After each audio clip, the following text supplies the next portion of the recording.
Titanic wasn't just a movie, it was an obsession. But beneath the romance and the wreckage was a gamble too big to fail. The star who almost wasn't cast. A budget that spiraled into Hollywood's biggest nightmare. And secrets from the real ship, buried for decades. These are 20 weird facts about Titanic. And hidden inside the waves and the wreckage, Cameron's true goal wasn't the movie, it was the wreck itself. The ship may have gone down, but the story never let go. Number 1. James Cameron didn't pitch Titanic as a love story. He pitched it as an excuse to go underwater. Fascinated since childhood by shipwrecks, Cameron became obsessed after seeing the 1992 IMAX documentary Titanica. He convinced Fox to bankroll the film by promising box office spectacle. But privately, he just wanted to dive to the real wreck. And he did. Not once, but 12 times, descending 2.5 miles into the North Atlantic in cramped submersibles. The eerie shots of the Titanic's bow, rusting chandeliers, and collapsing cabins weren't Hollywood sets. They were Cameron's own footage, filmed in near-total darkness at the bottom of the ocean. What began as a director's personal obsession with exploration became the foundation of the most expensive movie ever made, a love story built on the bones of the real Titanic. Number 2. James Cameron didn't walk into the studio with a script. He walked in with one line scribbled on a page: Romeo and Juliet on the Titanic. That was it. A doomed love story set against history's most famous disaster. Fox executives didn't need more. They greenlit the most expensive movie ever made on that single sentence.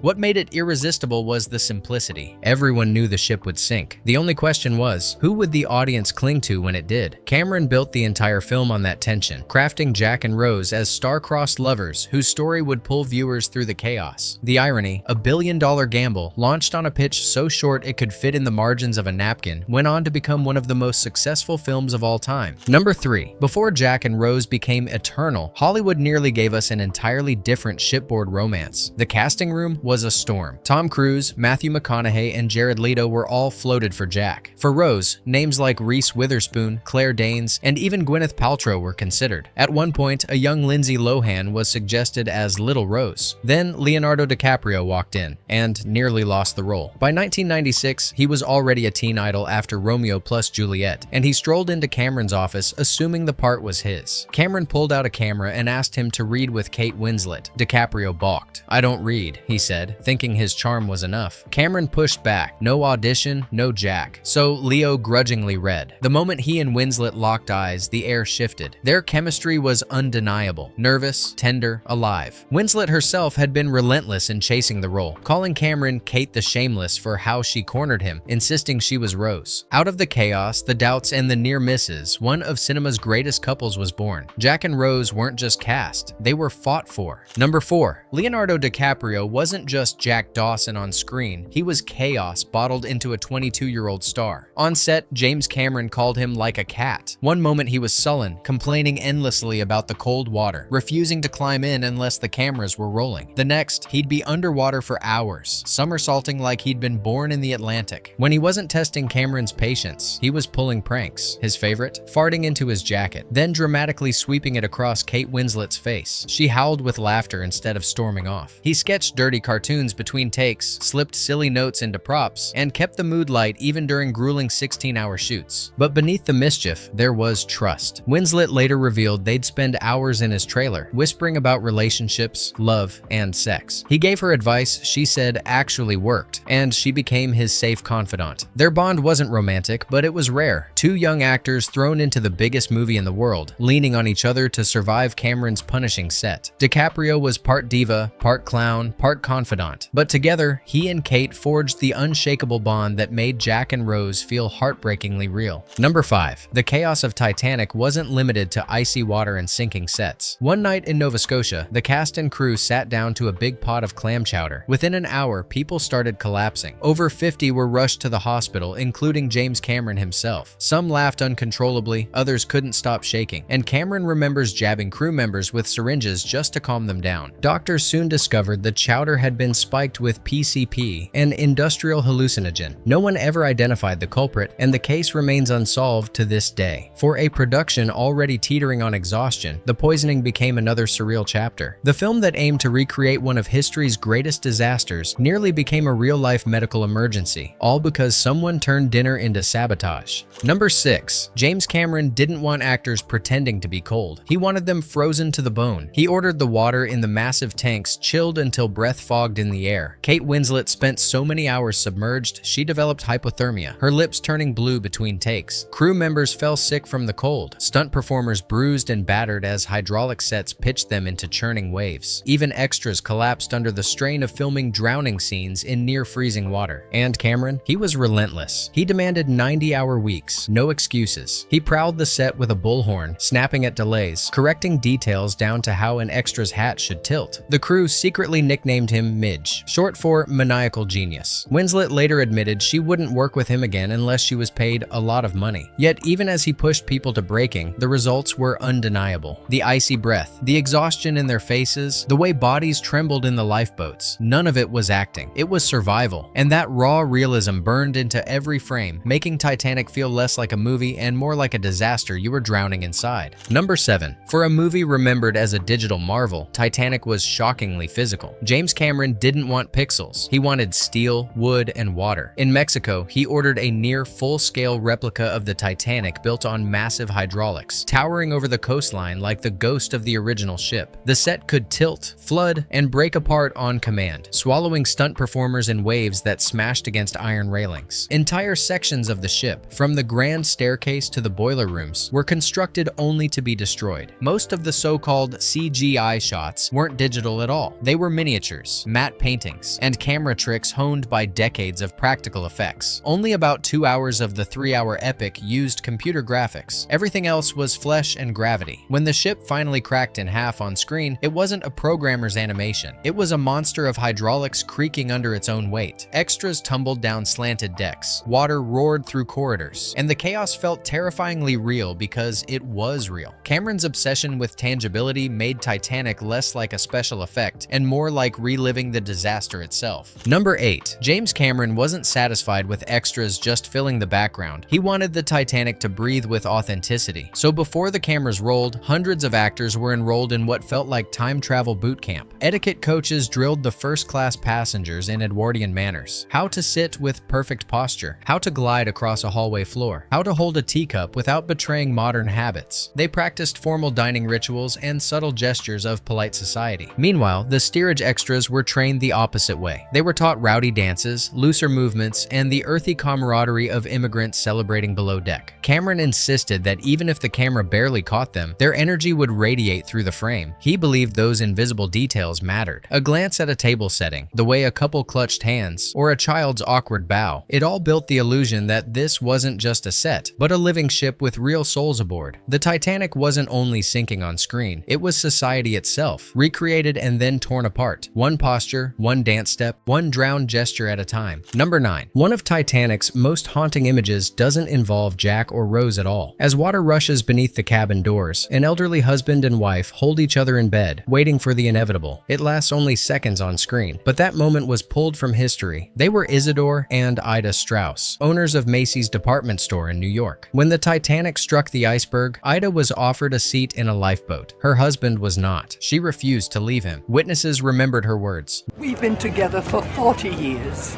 and where you go, I go." The two remained together as chaos swirled. Survivors later recalled seeing them calmly sitting side by side on deck before the final plunge. Only Isidore's body was ever recovered. Cameron chose to honor them in silence. No dialogue, no spotlight, just an image of love refusing to break, even in the face of death. It's a reminder that the Titanic wasn't only a story of young romance. It was also a graveyard of devotion, where some couples chose eternity over survival. Number 10. The most intimate moment in Titanic wasn't performed by Leonardo DiCaprio at all. When Jack sketches Rose wearing nothing but the heart of the ocean, the hand we see moving across the paper belongs to James Cameron himself. Cameron had been an artist long before he became a filmmaker, filling notebooks with drawings of machines, aliens, and characters. For Titanic, he wanted Rose's portrait to feel authentic, not like a quick movie prop. So he drew it himself, left-handed, while the camera rolled. Leonardo was only pretending to sketch. The result became one of the film's most iconic images, a single piece of art that symbolized trust, vulnerability, and the fragile connection between Jack and Rose. Years later, production sketches by Cameron were auctioned, with Rose's drawing fetching tens of thousands of dollars. It wasn't just a movie prop, it was Cameron's own hand guiding the love story, the director literally drawing the moment that would become etched in cinema history. Number 11. After Titanic exploded worldwide, fans went searching for the real Jack Dawson. In Halifax, they found a headstone, Joseph Dawson, a 23-year-old Irish coal trimmer who died aboard the ship. Suddenly, his grave became a shrine. Teenagers left flowers, lipstick kisses, even love letters, convinced this was Leo's Jack. In truth, Joseph had no connection to Cameron's story. His name just happened to match. But the obsession blurred fact and fiction. Tour guides folded his grave into Titanic lore, and thousands made pilgrimages as if visiting a movie star. Jack Dawson never existed, yet Joseph Dawson became famous anyway. A working-class stoker, buried in obscurity, was transformed into a symbol of cinematic romance. Ironically, the legend outlived the man, proof that Hollywood can rewrite memory as easily as history. Number 12. Kathy Bates stole scenes as the unsinkable Molly Brown, but the real woman's courage went far beyond what the movie showed. Margaret Brown was a wealthy Denver socialite on the Titanic, but when disaster struck, she refused to play the passive passenger. She helped load lifeboats, gave her own seat to others, and was finally forced into lifeboat number 6 by crew members. Once afloat, she didn't stay quiet. Brown demanded they turn back for survivors, shouting over the sailors who insisted it was too dangerous. At one point, she even threatened to throw a crewman overboard if he didn't obey. When the Carpathia rescued them, she immediately began organizing aid for poor immigrants who had lost everything: blankets, clothes, money. She raised it all before they even docked. Later, she founded survivor committees, spoke out for safety reforms, and pushed to honor the dead. The press dubbed her unsinkable, but history almost erased her. She wasn't allowed to testify at the official inquiry because she was a woman. Her legend survived anyway. On screen, she was comic relief. In life, she was steel, a woman who refused to sink with the rest of the rules. Number 13. One of Titanic's darkest scenes was filmed and then buried. James Cameron filmed First Officer William Murdoch shooting a passenger during the panic, then turning the gun on himself. Survivor accounts from 1912 were divided. Some claimed Murdoch accepted bribes. Others swore he acted with courage until the end. Cameron wanted to show the chaos and despair of that night, but the choice backfired. When word of the scene leaked, Murdoch's family and even Scottish officials protested, saying it tarnished the honor of a man who likely died saving lives. Cameron apologized publicly, clarified it was artistic license, and donated to a Murdoch memorial in Scotland. The footage was cut, but the debate never ended. Even decades later, the question remains: did the film cross a line between portraying tragedy and rewriting history? Number 14. For decades after Titanic's release, one question refused to die: could Jack have survived on that floating door? Fans argued endlessly, sketching diagrams, running experiments, even holding college debates over whether Rose could have made room. The debate got so heated, it overshadowed some of the film's most dramatic moments. In 2012, Mythbusters put the theory to the test. With the right balance and a life jacket as flotation, they proved both Jack and Rose could have survived, at least in theory. The internet roared. Jack's death had been pointless all along, but James Cameron wasn't ready to let the door close. On the film's 25th anniversary, he funded his own experiment with scientists and hypothermia experts. The result? Yes, Jack might have fit physically, but keeping both characters' vital organs above freezing water was nearly impossible. Survival was unlikely. Cameron's verdict was final. Jack had to die. For him, it was never about physics. It was about tragedy. Like Romeo and Juliet, survival wasn't the point. Love and sacrifice were. And that's why, even 25 years later, the door is still open for argument. Number 15. James Cameron swore Titanic would have no ballad. He thought lyrics would cheapen the tragedy, turning it into a pop video. Composer James Horner disagreed. Quietly, he teamed with lyricist Will Jennings and Celine Dion to record a demo of My Heart Will Go On. When Horner slipped it to Cameron, the director bristled until he heard Dion's voice over the film's images. Suddenly, the song wasn't cheesy. It was devastating. Fox executives demanded it stay, and Cameron relented. The gamble reshaped film history. In an era ruled by boy bands and bubblegum pop, Dion's aching ballad soared to number 1, selling over 18 million copies worldwide. What Cameron almost buried became the heartbeat of the movie. Jack and Rose's love story didn't just sink with the ship, it lived forever in a song that refused to let go. Number 16. Most blockbusters crest and fade. Titanic just kept rising. From December 1997 to September 1998, it held theaters in a trance. Audiences went back again and again. Teens memorized dialogue, couples reenacted the bow, Celine Dion owned the radio radio, and weekend after weekend the numbers barely dipped. The film steamrolled past records to $2.2 billion worldwide, becoming the highest-grossing movie ever at the time. It wasn't merely a hit, it was a ritual. Viewers brought dates, then friends, then family, chasing the same swell of awe and heartbreak. For almost 10 months, Titanic wasn't one screening. It was a tide that wouldn't go out, a cultural weather system that everyone seemed to live inside. Number 17. The diamond didn't always vanish into the Atlantic in silence. In a scrapped ending, Brock Lovett and his crew caught Rose sneaking to the railing. She raised the heart of the ocean, and they begged her to stop. In this version, Rose lectured them about the true meaning of life before tossing it into the waves. James Cameron shot the scene, but when he watched it back, the moment felt wrong. It turned Rose's quiet goodbye into a clumsy speech, and the crowd reaction fell flat. Cameron cut it, leaving only that hushed moment on the rail, an old woman and a gem disappearing without an audience. What was once scripted as a lesson became something far more powerful: private grief, eternal mystery. Number 18. On Oscar night 1998, Titanic tied Ben-Hur with 11 Academy Awards: Best Picture, Best Director, Art Direction, Cinematography, Costume Design, Editing, Visual Effects. The list went on. James Cameron stood on stage flushed with victory, shouting, "I'm the king of the world!"